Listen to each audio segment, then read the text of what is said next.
總價80幾萬可以買得一套珠海樓。香港朋友，我係 Simon 啊，今日帶你現場睇珠海樓，總價80幾萬。呢一個屋苑嘅話咧，南北通透，做得非常之靚仔啊！而且呢度到我哋港珠澳大橋口岸都係非常之近，行我哋嘅香海高速去到我哋港珠澳大橋口岸都係10幾分鐘。如果你有興趣了解我哋珠海樓嘅話咧，今日呢個單位你哋一定要過嚟睇下啦。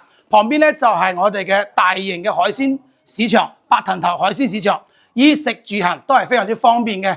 嘉禾城同埋金灣華發商都全部都喺呢度附近，而且嘅話咧，交通地理位置都係非常之好。總價80幾萬，你就可以攞得一套3房單位。呢度嘅積數咧都係非常之多嘅，而且嘅話咧，呢度有85平米同埋96、113，好多面積都有。香港朋友，如果你翻嚟內地想揾一個總價低嘅 ，Simon 喺珠海做地產經紀做咗16年啦。嗱，你一定要訂閱我將每一個屋苑嘅不利因素同埋底價戶型全部都可以 send 俾你。如果你想要了解我哋中山珠海嘅，嗱都可以揾我啦。嗱，訂閱 Simon 帶你現場睇樓。